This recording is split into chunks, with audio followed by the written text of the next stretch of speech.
యో hi guys. So మంచి interesting trending topic అయితే మళ్ళీ మీ ముందుకు వచ్చేసాను. సో రీసెంట్గా అయితే ఆ, ఒక కామిక్ కాన్ మీద అయితే ఇక్కడ అనౌన్స్మెంట్ అయితే జరిగింది. సో ఈ అనౌన్స్మెంట్ అయితే డూమ్స్ డే.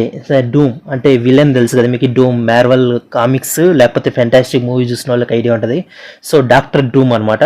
సో డాక్టర్ డూమ్ మీద అయితే కొత్త మూవీ అయితే రాబోతున్నది, డూమ్స్ డే అని, అవెంజర్స్ డూమ్స్ డే అని.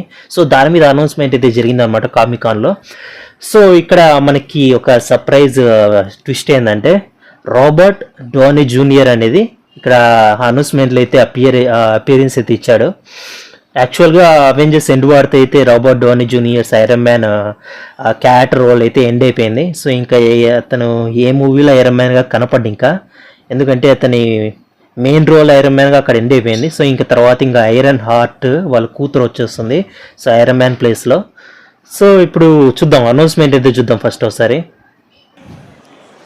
As proof of the unimaginable possibilities in the Marvel multi-universe, we give you the one person who could play Victor Von Doom. ఈరా నమ్మ కేకల అరుపులు చూడండి, అట్లే నెక్స్ట్ లెవెల్ ఉన్నాయి అసలు. ఈరా Americans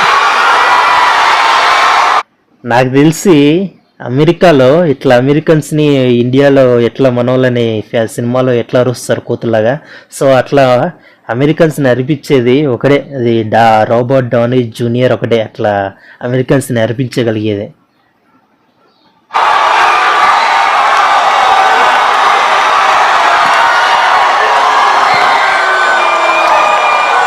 New mask. Same task. What did I so ఏమంటున్నా అంటే ఈసారి నాకు కొత్త మాస్క్ అయితే వచ్చేసింది. తర్వాత అదే టాస్క్ అంటే నార్మల్గా నేను ఐరన్ మ్యాన్గా ఏం చేస్తానో అదే చేస్తాను, అంటే సైంటిస్ట్ అనమాట. సేమ్ డాక్టర్ డూమ్ కూడా సైంటిస్టే కదా. సో ఇతను ఇది కూడా చెప్తున్నాడు సేమ్ టాస్క్ అని, అంటే నేను కూడా ఈ క్యారెక్టర్ రోల్లో కూడా నేను సైంటిస్ట్గా ఉంటాను. సో ప్లస్ కొత్త మాస్క్ వచ్చింది ఏమంటే అని చెప్తున్నాడు. tell you? I like playing complicated characters.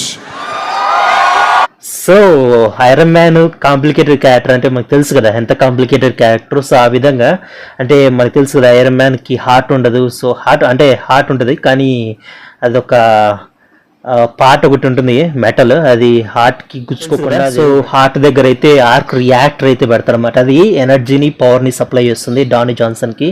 So పవర్ని ఎనర్జీ సప్లై చేయడంతో పాటు అతని మెటల్ ఒకటి ఉంటుంది. సో ఆ మెటల్ అనేది హార్ట్ గుచ్చుకోకుండా అతను చనిపోకుండా అయితే అతనికి హెల్ప్ చేస్తుంది అన్నమాట. సో ఐరన్ మ్యాన్కి తెలుసు కదా. సో కాంప్లికేటెడ్ క్యారెక్టర్ అది. సో ఆ విధంగానే డాక్టర్ డూమ్ కూడా కాంప్లికేటెడ్ క్యారెక్టర్, నేను ఆ కాంప్లికేటెడ్ క్యారెక్టర్ అయితే చేస్తున్నాను అని చెప్పేసి చెప్తున్నాడు. We will see you in 2 years with Doomsday. So 2 years తర్వాత డూమ్స్డే మూవీగా మీ ముందుకైతే తీసుకొస్తాను, మీ ముందుకైతే వస్తాను రాబర్ట్ డౌనీ జూనియర్ అని చెప్పేసి చెప్తున్నాడు. సో ఇది గైస్. సో మనకి చాలా ఇయర్స్ తర్వాత అయితే అంటే ఎండ్ వార్ తర్వాత మళ్ళీ 3 అయితే వచ్చేస్తున్నాడు, అంటే గ్యాప్ తర్వాత ఒక 2-3 years గ్యాప్ తర్వాత మళ్ళీ మన ముందుకైతే వచ్చేస్తున్నాడు రాబర్ట్ డౌనీ జూనియర్ డూమ్స్డేగా వచ్చేస్తున్నాడు. సో వెయిట్ చేయండి. సో నాకు తెలిసి నెక్స్ట్ ఇయర్ ఉండొచ్చు ట్రైలర్ రిలీజ్, నెక్స్ట్ ఇయర్ లేదంటే నెక్స్ట్ ఇయర్ ఉండొచ్చు ట్రైలర్ రిలీజ్ అయ్యేది. నెక్స్ట్ ఇయర్ ఎండ్ రిలీజ్ కావచ్చు, లేకపోతే నెక్స్ట్ ఇయర్ కాకుండా ఆ తర్వాత ఇయర్ స్టార్టింగ్లోనే రిలీజ్ కావచ్చు, చెప్పలేము. సో డూమ్స్డే, సీక్రెట్ వార్స్, తర్వాత ఫెంటాస్టిక్ 4 స్టెప్స్ ఏమో ఉన్నాయి. ఇది ఫెంటాస్టిక్ 4 రీమేక్ మళ్ళీ అది కొత్తగా మూవీ అయితే మళ్ళీ అనౌన్స్ అయితే చేశారు. సో 2 మూవీస్లో అయితే కనపడతారన్నమాట. ఒకటి వచ్చి అవెంజర్స్ డూమ్స్డే, తర్వాత వచ్చి ఫెంటాస్టిక్ 4 మూవీలో అయితే కనపడతాడు. సో ఆ 2 మూవీస్ ఇప్పుడే కావు, కనీసం 2 years గ్యాప్ పడుతుంది, 2-3 years పడుతుంది మూవీస్ వచ్చేకి. సో ఓకే గైస్, ఇదే గైస్. సో ఇటువంటి మంచి ఇంట్రెస్టింగ్ టాపిక్స్తో మళ్ళీ మీ ముందుకు వచ్చేస్తాను. సో మర్చిపోండి ఛానల్ సబ్స్క్రైబ్ చేసుకోండి. వీడియోకి 10 లైక్స్ టార్గెట్ అయితే ఇస్తున్నాను. లైక్స్ అయితే కొట్టేయండి, ఫ్రీయే కదా. సో సబ్స్క్రైబ్ చేసుకోండి, లైక్ కొట్టడం, కామెంట్ కొట్టడం ఫ్రీయే కదా, చేసేయండి. సో మీ ఫ్రెండ్స్కి కూడా షేర్ చేయండి. ఇటువంటి ఇంట్రెస్ట్ టాపిక్స్తో మళ్ళీ మీ ముందుకు వచ్చేస్తాను. Bye guys, will meet next video. Bye, tata, see you.